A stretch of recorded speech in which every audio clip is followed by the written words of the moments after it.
historiantes, beleza? O rei como o sol, o rei como centro de todo o poder.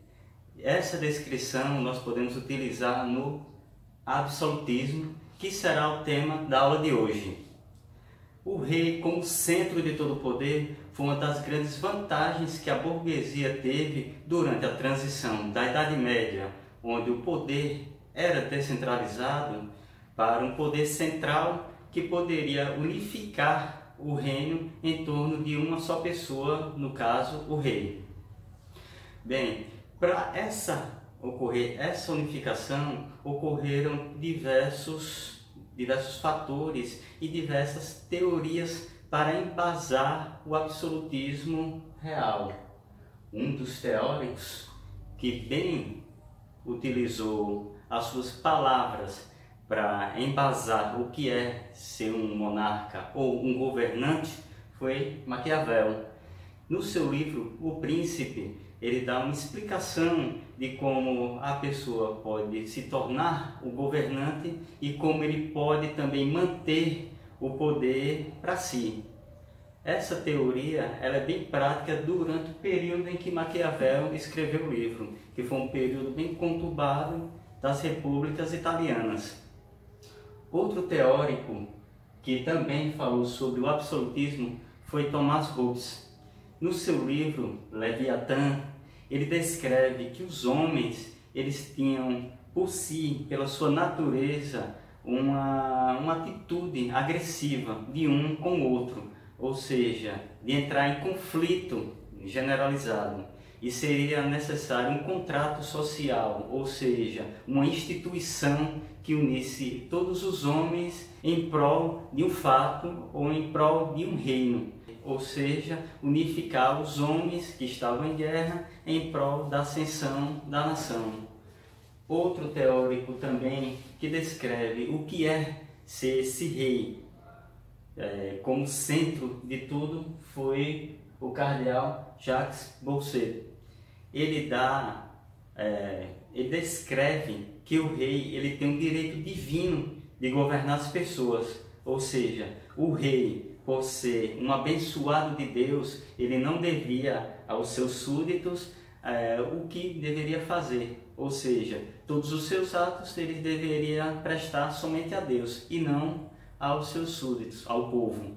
Ou seja, todos esses teóricos indicam que o poder deve ser centralizado exatamente para manter a ordem, para manter o reino organizado. Bem, como forma de exemplo desse absolutismo, nós podemos citar a França e a Inglaterra. Na França, o rei Luís XIII, após a vitória francesa na Guerra dos 30 Anos, ele conseguiu, através de um tratado chamado Tratado de Westfália, ele conseguiu formar a França como uma superpotência continental da Europa. E o seu sucessor, o Luís XIV, ele conseguiu pegar um reino que já estava organizado com o apoio de uma igreja católica que ainda era muito forte. Ele conseguiu organizar e se tornar o exemplo supremo do que era o absolutismo na Europa. É tanto que o próprio Luís XIV chegou a ser chamado de o Rei Sol, ou seja, ele estava no centro e tudo que estava no reino girava em torno dele. Outro exemplo que podemos também citar é o de Elizabeth I na Inglaterra. Elizabeth I ela assumiu o trono que já vinha da dinastia Tudor, que já vinha unificando as esferas de poder da Inglaterra, e ela habilmente conseguiu fazer com que o parlamento não conseguisse interferir na esfera de poder que ela tinha, ou seja, ela conseguiu centrar o poder em torno dela, e principalmente após a vitória contra a Incrível Armada, que foi uma vitória em que a Marinha da Inglaterra conseguiu vencer a chamada Incrível Armada da Espanha, que era uma das rivais tanto navais como comerciais, já que o comércio ele dependia muito da força naval, e essa vitória de Elizabeth I a colocou como uma monarca que centralizava o poder e tinha um poder incontestável dentro da Inglaterra. E esses dois exemplos nós podemos ver que o rei, o poder de um rei absolutista, ele não nascia de uma hora para outra, ou seja, o rei era coroado e se tornava o centro de todo o poder. Era um poder que vinha ao longo de gerações, de dinastias, ou seja, ao longo de vários sucessores, ele vinha sendo estabilizado até que, como no exemplo de Luís XIV e de Elizabeth I, se tornasse um rei central, um sol que conseguisse centralizar todo o poder do reino em torno de uma única pessoa.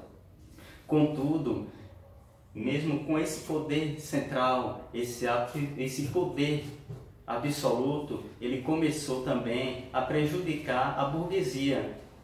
Mas você pode perguntar, professor, você falou que a burguesia queria um poder central e de repente esse poder central começou a ameaçar a própria burguesia? Não é contraditório? Bem, vamos explicar. O poder central, o poder de um rei absolutista, ele começava a centrar todas as vantagens e privilégios apenas numa alta burguesia, ou seja, naquele topo da pirâmide do governo, ou seja, aqueles que tinham privilégio tanto comercial como de tarifas e impostos eram apenas aqueles que estavam no topo da sociedade. Como a burguesia ela era crescente e começava a surgir uma chamada pequena burguesia, ela se sentia excluída dessas vantagens que existia durante um governo absolutista.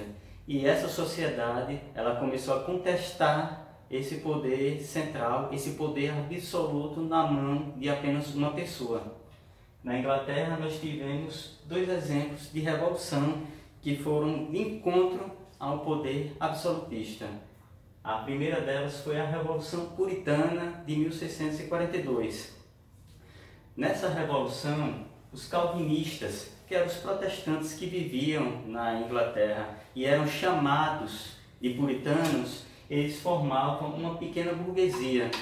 E durante o período dos chamados cercamentos, que foram as delimitações de terras em que os altos burgueses eles começaram a ter privilégios de terras contra essa pequena burguesia, eles começaram a se sentir prejudicados.